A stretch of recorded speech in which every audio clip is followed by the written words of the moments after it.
नमस्कार दोस्तों, स्वागत है आपका हमारे लर्निंग चैनल पर। तो आज हम पढ़ाने वाले हैं कक्षा 9 का मैथ का चैप्टर 6 रेखाएं एवं कोण। जैसे कि ऊपर दिया गया भूमिका, तो यहाँ हम देखते हैं रेखाएं क्या है। ठीक है, तो रेखाएं होता है, अगर हम किसी रेखा को खींचते हैं तो इसका क्या है, एक स्टार्टिंग पॉइंट है और एक एंड पॉइंट है। तो स्टार्टिंग बिंदु को हम ए से डिनोट करते हैं और एंड बिंदु को हम बी से डिनोट करते हैं। तो अगर एक रेखा खींचते हैं तो उसके लिए हमको दो अंत बिंदु चाहिए, एक स्टार्टिंग पॉइंट एक एंड पॉइंट। ये रेखाएं कोण बहुत सिंपल चैप्टर है, तो इसके डायरेक्ट हम मेंस पे आते हैं। रेखाखंड क्या है, ठीक है, तो क्या बोल रहा है, रेखाखंड क्या है, वह भाग जिसके दो अंत बिंदु, ये रेखाखंड है क्योंकि इसके एक स्टार्टिंग पॉइंट एंड पॉइंट, दो अंत बिंदु है, इन्हें कहते हैं रेखाखंड। आगे आते हैं, तो किरण क्या है, किरण वो होता है जिसका वह रेखा का वह भाग जिसका एक अंत बिंदु, मान लेते ये रेखा है और इसका एक अंत बिंदु है, जबकि ये बिंदु अनंत तक जा रहा है, तो इसको हम कहेंगे किरण। ठीक है, ध्यान देते हैं कि रेखा ए बी और ए बी, जो मतलब कि जैसे हम लोग लिखते हैं ए बी होता है, ये ए है और ये बी है, तो इसको कैसे लिख सकते हैं, इसको कुछ इस प्रकार से लिख सकते हैं, ए बी 3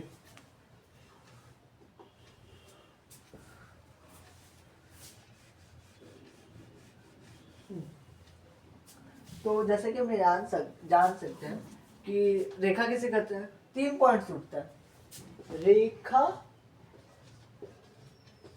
ठीक है, पहला पॉइंट रेखा, दूसरा पॉइंट उठता है किरण,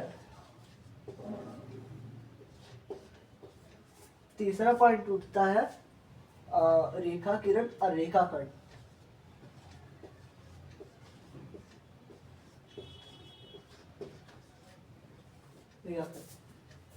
तीनों में बहुत कॉमन है, सिंपल समझते हैं। तो एक किससे पहले हम स्टार्ट करते हैं, रेखाखंड से। पहले ये आता है, मतलब एक ही लाइन में हम क्लियर कर देते हैं। अगर हम किसी बिंदु ए से बी तक जाए, तो ए से बी तक जो जाते हैं, तो ए हो गया ये, बी हो गया ये। तो किसी रेखा का अगर दो अंत बिंदु है तो वो मेरा हो जाएगा रेखाखंड। क्लियर। अब हम किरण निकालते हैं। ठीक है, अब अगर एक बिंदु को इरेज कर दे और इसको अनंत तक भेजे तो ये मेरा हो जाएगा किरण। और अगर इसी में अगर अंत बिंदु ही हटा दे और इसको भी इधर भेज दे तो ये बन जाएगा रेखा। सिंपल है, रेखा किरण रेखाखंड एक ही लाइन में खत्म करते हैं। आगे बढ़ते हैं, तो यह पूछ रहा है यदि तीन या अधिक बिंदु एक ही रेखा पर स्थित हो तो वह संरेख को लाइन पॉइंट कहलाते हैं। मतलब यहाँ बोल रहा है यदि 3 या अधिक बिंदु, जैसे 1 2 3 तीनों एक लाइन पे है, ठीक है, जो संरेखीय बिंदु कहलाते हैं। अन्यथा वे असंरेखीय, अगर वे ऐसे हैं तो संरेखीय बिंदु, और अगर नहीं है तो असंरेखीय बिंदु। ठीक है, यदि याद कीजिए, ठीक है, याद कीजिए, जब दो किरणें एक ही अंत बिंदु से प्रारंभ होती है, दो किरण जब एक ही अंत बिंदु से प्रारंभ होती है,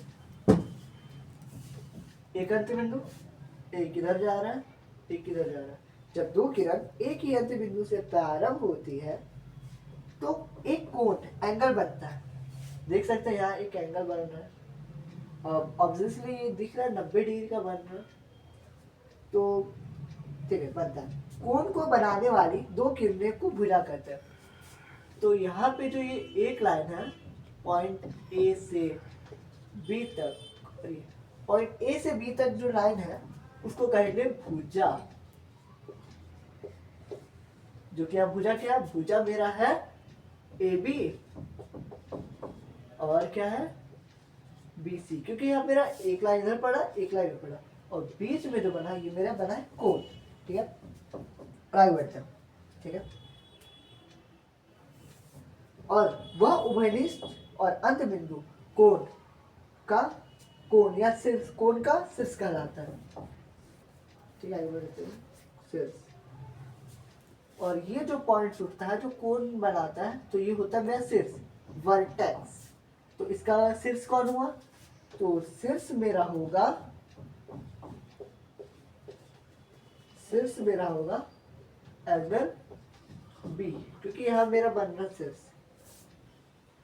तो इस विभिन्न प्रकार के कोण जैसे न्यून कोण, अब यहाँ बात करें तो यहाँ तो मैंने कोण बनाया था, कोण के बारे में समझा दी कि जो दो बिंदु रहता है, एक स्टार्टिंग बिंदु से जब दो किरणें निकलती हैं और उससे बनी आकृति को हम कोण कहते हैं।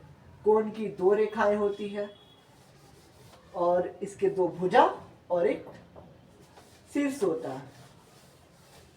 और यहाँ पे देखते हैं कि कोण के प्रकार, कोण के प्रकार कितने होते हैं। जैसे कि हम जानते हैं कि एक वृत्त, वृत्त जो होता है, वृत्त जो होता है इस इक्वल टू 360 डिग्री का होता है।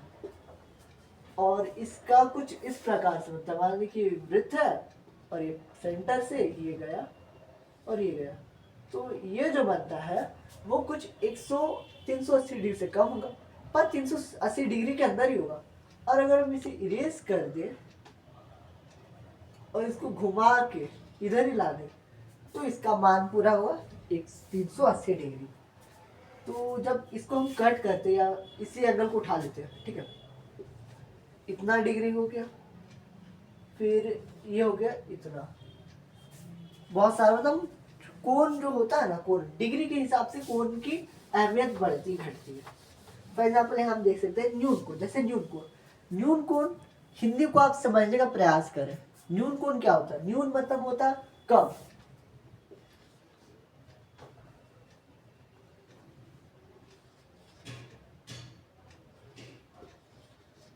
न्यून कोण, न्यून कोण मतलब होता है कि कम, कम। अब किससे कम बोल सकता है? तो आप जैसे कि हम जानते हैं कि न्यून कोण किससे करते हैं, जो 90 डिग्री, परफेक्ट 90 डिग्री होता है ना, परफेक्ट 90 डिग्री, उससे जो कम होता है, मान लो कि 90 डिग्री से 1 डिग्री भी कम नहीं सकते, 89 हो गया, 88 हो गया, 90 डिग्री से 1 भी डिग्री कम हुआ तो न्यून कोण के अंतर्गत आएगा। ठीक है, आगे बढ़ते हैं। समकोण किसे कहते हैं? सम मतलब जो ये जो 90 डिग्री बनता है ना, इसको ही समकोण कहते हैं। सम, क्योंकि 90 क्या है, एक पूरा एंगल सम है, पूरा 90 डिग्री, इधर से भी 90 हो रहा है, इधर से भी 90 हो रहा है, तो एक 90 डिग्री पे ही कंप्लीट होता है, इसको कहते हैं समकोण।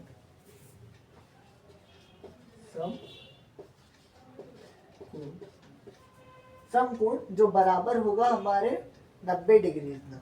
ठीक है, अधिक कोण का बात करते हैं। अधिक कोण एक के बारे में सबको क्लियर कर देंगे, सीरीज करके पहले एक एक करके सब समझाते हैं। अब हमारा आता है अधिक कोण।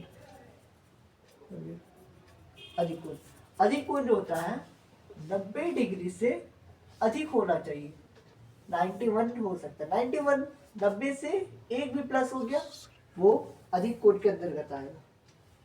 जैसे ये मेरा कुछ हो सकता है, 110 मान सकते हैं, 110 डिग्री, 120 डिग्री, कुछ मान सकते हैं।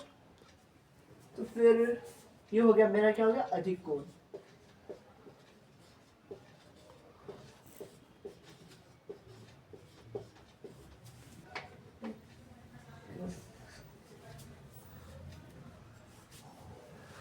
तो आगे देखते हैं।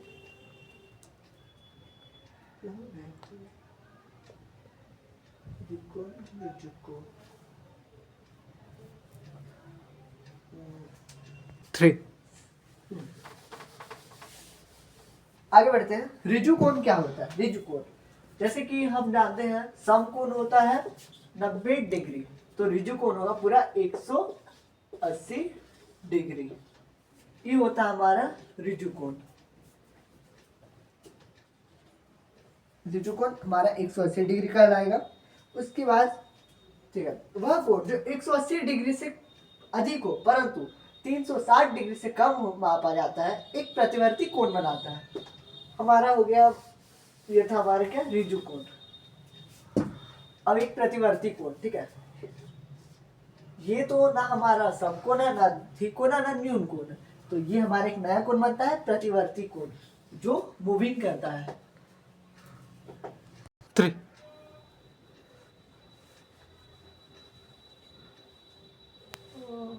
क्या था यार। हम्म, तो आगे हम लोग प्रतिवर्ती कोण, ठीक है। यह क्या है कि कितना, ये तीन सर्कल पूरा कितना होता है, सर्कल कवर करने के लिए हम लोग को चाहिए पूरा 360 डिग्री, पर 360 डिग्री तो है नहीं। ये हमारा बनता है प्रतिवर्ती कोण, जो एक जो 360 डिग्री से कम परंतु 180 डिग्री से ज्यादा होता है। यहाँ होता है हमारा 180 डिग्री, और ये 180 डिग्री को क्रॉस कर दिया, पर ये 360 डिग्री को क्रॉस नहीं कर पाया है, पर 180 डिग्री को क्रॉस कर दिया। तो ये हमारा क्या, प्रति प्रतिवर्ती प्रतिवर्ती कोण, ठीक है। जो कोण 180 डिग्री को पार कर दे और 360 डिग्री को ना पार करे, वो हमारा होता है प्रतिवर्ती कोण। इसका हम एक शॉर्ट्स में लिख देंगे, और आप यहाँ फोटो खींच के या फिर कॉपी कर लीजिएगा। नेक्स्ट हमारा आता है पूरक कोण, ठीक है। तो यदि दो कोण का योग, पूरक कोण, हाँ।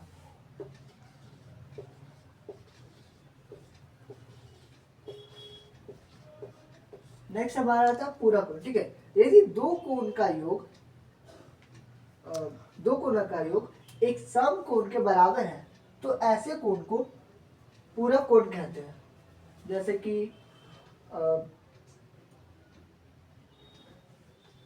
कि ये एक मेरा ये समकोण है, अब मैं इसे बीच से काट दूं, या फिर इसके ऐसे कर दूं, या फिर इधर से दूं, कहीं से भी लूं, पर इसे अगर दो बराबर बराबर डिवाइड भाग में बांट दूं, 90 डिग्री को दो भागों, जैसे कि 20 से लेता हूँ, ठीक है। 20 से लिया तो इसको दो बराबर भागों में बांटा, 45 degree plus 45 degree equal to 90 degree complete करता है। तो ये हो जाएगा पूरक कोण। मतलब कि यहाँ पूरक का अर्थ है कि 90 का पूरक, 90 को पूरक करने वाले को कोण को कहते हैं पूरक कोण। अब कोई क्वेश्चन आ जाता है कि पूछ लिया कि 45 का पूरक कोण क्या है, मतलब 45 जो बोल रहा है कि 90 को पूरा करने के लिए, ठीक है, 45 को कौन से अंक चाहिए, बोल रहा पूरा कोण करने, पूरा को निकालने बोल रहा। अब यहाँ हमको दे दिया क्या, 45 डिग्री दे दिया। अब बोल रहा हमको पूरा कोण मांग रहा है, तो हम क्या करेंगे, सिंपल फॉर्मूला है, 90 को 45 से माइनस कर देंगे, 90 दिए इसको माइनस 45 के आया 45, तो 45 जो है इसका पूरा कोण होगा 45 degree plus 45 degree equal to 90 degree. पूरा कोण बस सिंपल है। नेक्स्ट हमारा आता है समपूरक कोण। पूरक, पूरक का अर्थ होता है 90 डिग्री, ठीक है। समपूरक,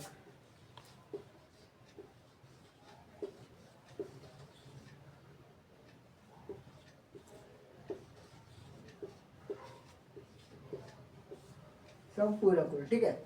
वे दो कोण जिनका योग 180 डिग्री हो, समपूरक कोण कहलाता। अब यहाँ पे है 180 डिग्री इक्वल टू, अब ऐसे दो कोण, जैसे 90 डिग्री का उदाहरण था, सेम वैसा ही उदाहरण है।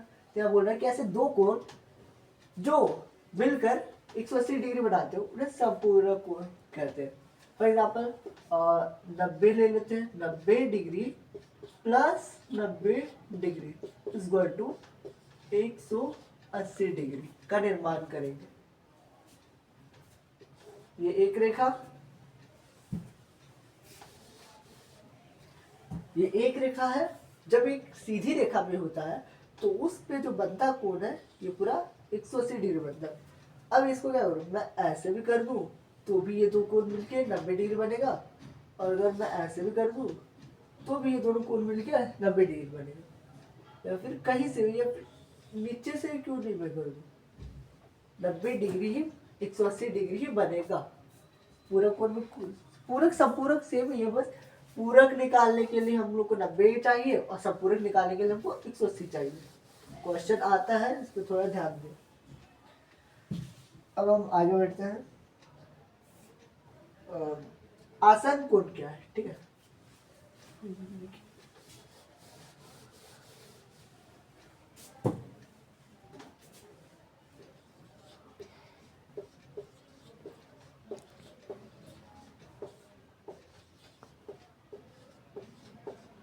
आसन कोण क्या है, ठीक है।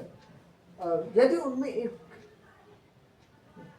दो कोण आसन कोण कहलाते हैं, ठीक है। जब दो कोण, एक कोण और एक कोण, जब दो कोण आसन कोण कहलाते हैं यदि उनमें से एक भुजा एक उभयनिष्ठ शीर्ष हो। उभयनिष्ठ मतलब इन दोनों में से कोई भुजा एक हो, इसका जो भुजा उसका इसका दोनों का एक भुजा होना चाहिए, कुछ इस प्रकार से।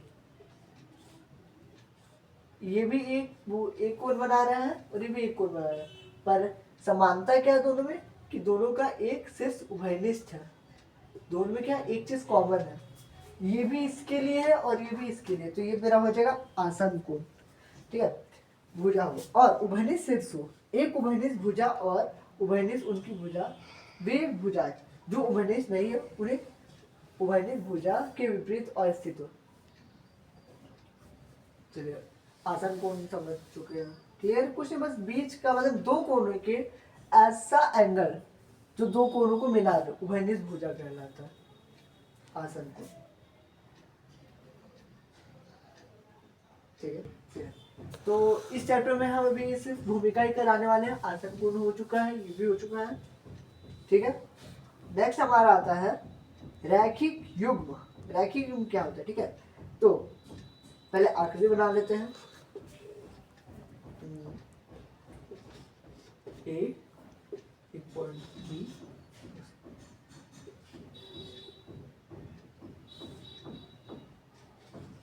डी।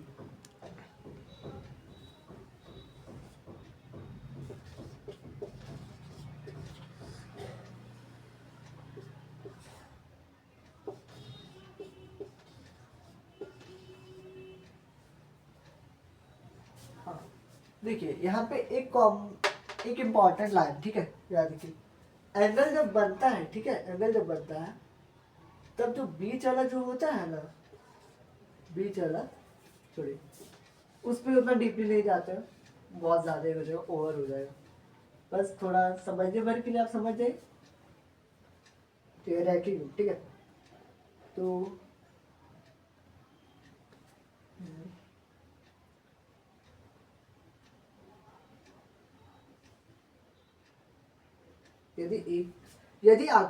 यदि उभयनिष्ठ अभुजी भुजा बी ए, ठीक है, याद रखिए बी ए है जो उभयनिष्ठ नहीं है, बी ए और बी सी एक रेखा बनाती है। A B plus B C equal to एक रेखा का निर्माण करती है और angle A B D equal to angle D B C एक रेखा का युग्म बनाती है। एक कोना का मतलब एक कोण जो होता है एंगल का युग्म बनाती है, उसको कहते हैं रैखिक युग्म। मतलब एक रेखा में रैखिक युग्म।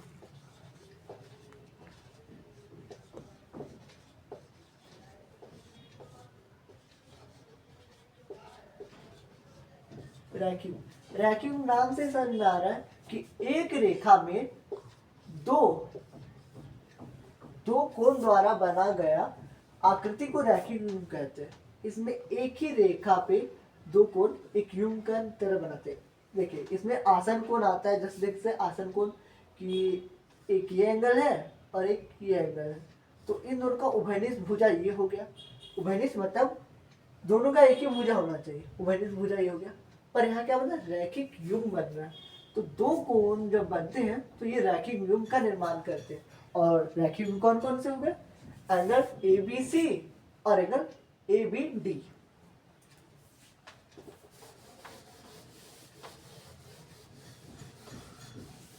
नेक्स्ट हमारा आता है, तो नेक्स्ट आता है शीर्षाभिमुख कोण, ठीक है। जिसकी रैखिक हम जान सकते हैं कि एक रेखा पे दो एंगल का युग्म जब बनता है, पेयर जोड़ा जब बनता है तो उसे रैखिक युग्म कहते हैं। अब यहाँ ध्यान देते हैं कि शीर्षाभिमुख कोण, जैसे कि हम शुरू में जानते हैं शीर्ष किसे कहते हैं, ए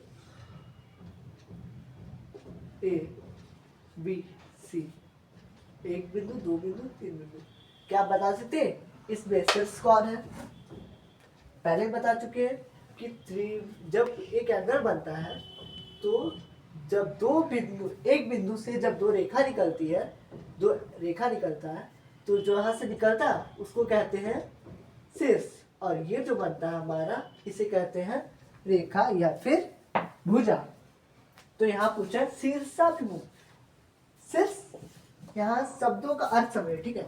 तो जैसे कि हिंदी में भी आप अगर आपने हिंदी अच्छे से पढ़ी है तो आपको संधि विच्छेद करना आता होगा। तो हम देखते हैं शीर्षाभिमुख। तो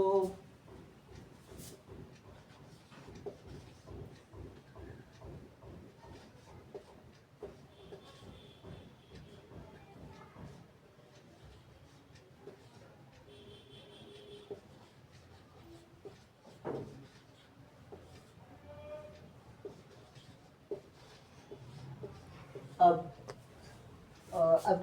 आपके पास डाउट हो रहा हो कि मैं क्लास क्यों कर रहा हूँ। जैसे कि हमारे सर हैं मैथ वाले टीचर, तो आज उनका कुछ जगह काम था इसलिए वो आज एब्सेंट कर रहे हैं। इम्पोर्टेंस करना तो पड़ेगा, तो उनकी जगह आपका क्लास ना छूट जाए इसलिए मैं उनका क्लास ले रहा हूँ। तो यहाँ पे उठा है शीर्षाभिमुख कोण क्या है, ध्यान देते हैं। शीर्ष अभिमुख, सिर्फ जो पॉइंट होते हैं, जो कोण होते हैं, उनके सामने जो, याद रखिए ये एक बिंदु है, ये दो बिंदु, ये क्या है मेरा शीर्ष है, ये दोनों मेरा क्या शीर्ष है, कोण शीर्ष। शीर्ष के सामने वाला जो भुजा रहता है, सामने वाला जो कोण, शीर्ष अभिमुख, इसे कहते हैं शीर्षाभिमुख कोण। ये कुछ इस प्रकार से बनेगा, देख रहे, 1 2 3 4, 4 एंगल बना है। इसी पे हम एक आकृति बनाते हैं शीर्षाभिमुख पर।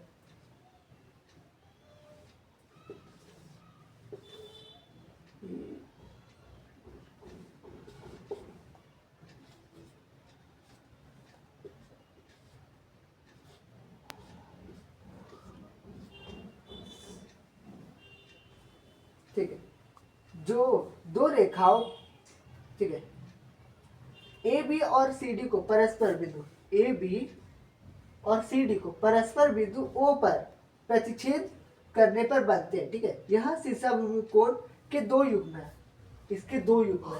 पहला युग्म क्या है, ये दोनों है, जब दो रेखा एक दूसरे को प्रतिच्छेद करती है तो उनसे 4 कोण बनते हैं, और उनके सामने आमने सामने वाली जो कोने होते हैं वो होती है शीर्षाभिमुख कोण। शीर्ष के सामने वाली भुजा का कोण, शीर्ष के सामने वाला कोण शीर्षाभिमुख कोण। और इसका एक खास इंटरेस्ट है कि ये जो जितना एंगल रहेगा ना, उसके सामने वाली भुजा का भी उतना ही एंगल रहेगा। तो ज़्यादा इजी है निकालना कि अगर मुझे ये पता है तो मैं इसका निकाल लूँगा, अगर मुझे ये दोनों पता है तो फिर इन दोनों का भी निकाल लूँगा। फॉर एग्जाम्पल ले लेते हैं कि इधर मेरा हो गया 70 डिग्री, तो इधर कितना होगा 70 डिग्री। अब शीर्षाभिमुख कोण से देखते हैं 70 डिग्री इक्वल हो गया। अब ये क्या मेरा बन रहा है, अभी इस गुण को देखते हैं तो ये मेरा क्या है, मेरा 180 डिग्री समपूरक कोण।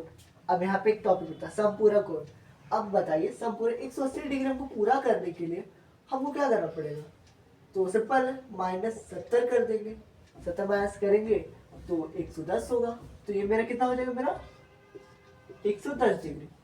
अब फिर से शीर्षाभिमुख कोण पे आ जाते हैं, तो शीर्षाभिमुख कोण क्या होगा 110 डिग्री। इसका ये जादू, गणित का जादू ही कमाल का है। तो शीर्षाभिमुख, ठीक है। अब प्रतिच्छेदी और अप्रतिच्छेदी, अब यहाँ पे दो टॉपिक उठता है, प्रतिच्छेदी रेखाएं और अप्रतिच्छेदी रेखाएं। दोनों को एक बार कंप्लीट कर देते हैं।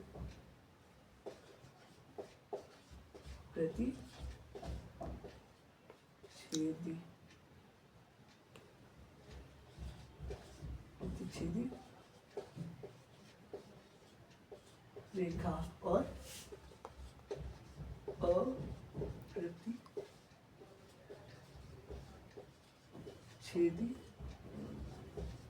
रेखा। प्रतिच्छेद हिंदी में प्रतिच्छेद क्या होता है? ठीक है, किसी चीज को काटना, प्रतिच्छेद करना। और ये होता मतलब उसका उल्टा निकालना। ये हमारा, आपने अगर हिंदी क्लास की है तो इसके बारे में आपको पता होगा कि मैंने यहाँ पे क्यों लगा, मतलब हिंदी में यहाँ पे लगा ही क्यों। हिंदी का व्याकरण आप देख सकते हैं, हमारे यूट्यूब चैनल पे अवेलेबल है, तो आपको हिंदी समझ में आ जाए। क्योंकि हिंदी ऐसा सब्जेक्ट है कि इसका व्याकरण आपको पढ़ने का जरूरत पड़ेगा ही पड़ेगा, बिना पढ़े कुछ नहीं होगा। अब यहाँ मतलब प्रतिच्छेदी रेखा है, ठीक है। तो जो रेखाएं एक दूसरे को प्रतिच्छेद करती है उन्हें प्रतिच्छेदी रेखाएं कहती है। जैसे A B C D. A B C D क्या है? प्रतिच्छेदी रेखा है, जो बिंदु ओ पर एक दूसरे प्रतिच्छेद कर रही है। परंतु पी क्यू और आर एस ये दो रेखाएं हैं जो एक दूसरे पर प्रतिच्छेद नहीं कर रही, तो ये देखेंगे अप्रतिच्छेदी रेखा।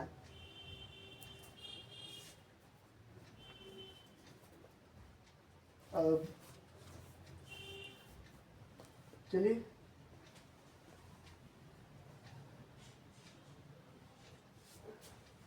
अब सब वन शॉट में कंप्लीट कर देते हैं, क्योंकि टॉपिक बहुत लंबा चल जाएगा। पहला लेक्चर में अब हम शुरू से लिखाते हैं, ठीक है। तो ठीक है, वन शॉट में स्टार्ट करते हैं। वन शॉट में सब खत्म करेंगे, ठीक है। वन शॉट में खत्म करते हैं। तो पहला था हमारी क्या, रेखा क्या है, ठीक है। तो स्टार्टिंग से करते हैं रेखा खंड। रेखा खंड, फिर आता हमारा रेखा, फिर आता है हमारा किरण,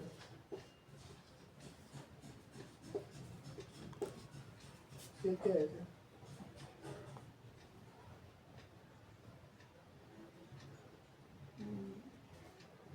फिर आता हमारा सम कोण, समकोण, अधिक कोण, न्यून कोण का।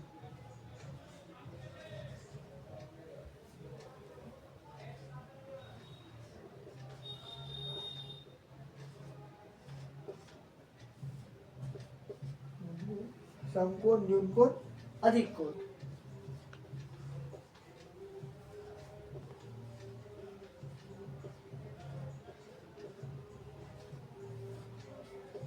कोण, इसके समकोण, अधिक कोण, फिर ऋजु कोण।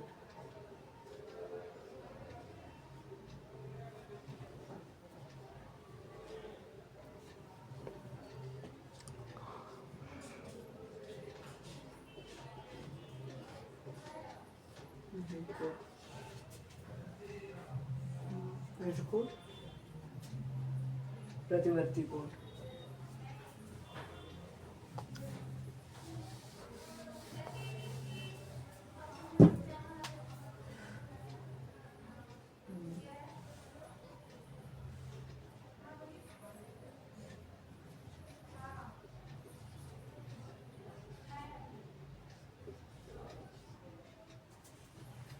चलिए इसको पहले क्लियर कर देते हैं। तो रेखाखंड क्या है, ठीक है। रेखाखंड वे है जिनका दो अंत बिंदु है, एक बिंदु ए है और दूसरा बिंदु बी है। ए से बी तक रेखा क्या है, जिसका कोई अंत बिंदु नहीं है, ना ए है ना बी है, वो अनंत तक जाएगा। किरण क्या है, जिसका एक रेखाखंड ए है बट ये अनंत तक जाएगा और पता नहीं किधर जाएगा, अनंत है, इन्फिनाइट है, ठीक है। समकोण क्या है, 90 डिग्री इज इक्वल टू एक समकोण के बराबर है। न्यून कोण क्या है, 90 डिग्री से कम को कहते हैं 90 डिग्री। अब 90 डिग्री से कम कितनों में हो सकता है, 90 से 89 हो जाएगा, 89 डिग्री, कितना भी ले सकते हैं। 90 डिग्री से कम होना चाहिए। अधिक कोण क्या है? 90 डिग्री से अधिक, 90 डिग्री से अधिक को जैसे 91 भी ले सकते हैं, और पर x 91, ठीक है। फिर रुजु कोण क्या है?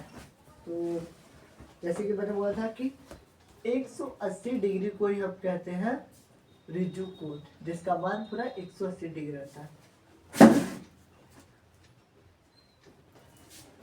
तो ये आप देख ले।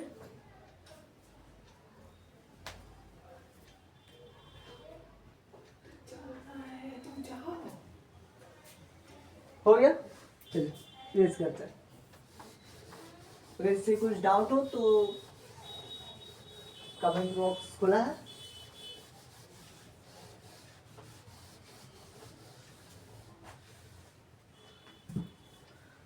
ऋजु कोण, प्रतिवर्ती कोण,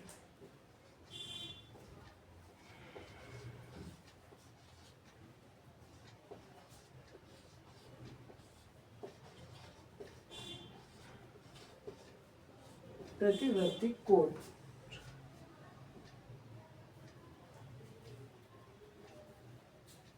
पूरक कोण,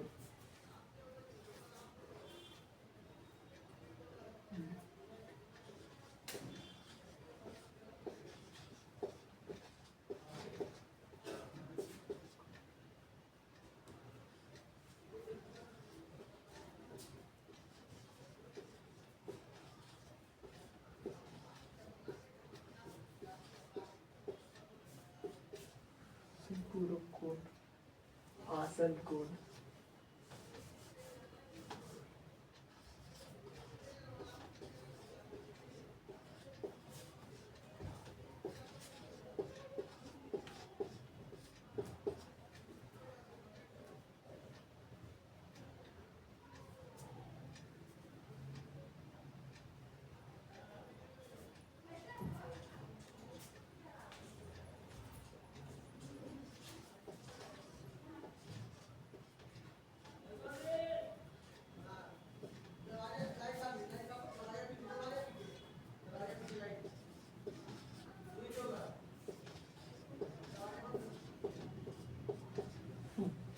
तो प्रतिवर्ती कोण क्या था? तो प्रतिवर्ती कोण, ठीक है। तो एक प्रतिवर्ती कोण कहलाता है जिसका 180 डिग्री से अधिक परंतु 360 डिग्री से कम, 360 डिग्री से कम हो। ये होता हमारा प्रतिवर्ती कोण, जो ना तो 180 डिग्री है और ना ही 360 डिग्री को क्रॉस करता है। ये एक लाइन में कर्व होता है, पूरा 360 डिग्री कंप्लीट नहीं किया है और 180 डिग्री को पार कर दिया। ये हमारा हो गया प्रतिवर्ती कोण, और जिसकी माप हम 180 से ज़्यादा हो जाए, जैसे 200 200 या फिर 110 200 120 डिग्री भी ले सकते हैं, ठीक है। अब पूरा कोण का बात करते हैं। तो पूरा कोण क्या होता है? ऐसे कोण को पूरक कहते हैं यदि दो कोणों का योग एक समकोण होता है। अब यहाँ पूछा है कि दो कोण होता है, एक कोण ये हो गया और एक कोण ये हो गया। अगर इन दोनों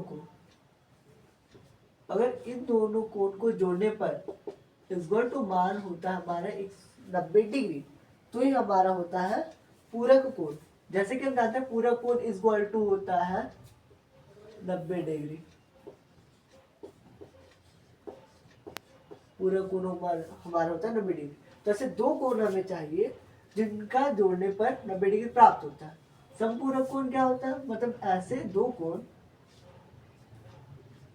जिनको जोड़ने पर 180 डिग्री प्राप्त होता है। जैसे कि हम जानते हैं कि समपूरक कोण 180 डिग्री इक्वल टू समपूरक कोण कहलाता है। और जब दो कोण का मान 180 डिग्री हो तो समपूरक कोण कहलाएगा। आसन कोण क्या होता है? आसन कोण होता है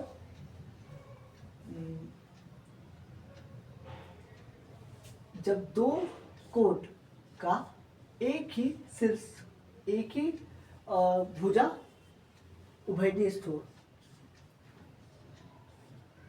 इसका क्या है, एक ही भुजा उभयनिष्ठ है, तो ये मेरा कहलाएगा आसन कोण।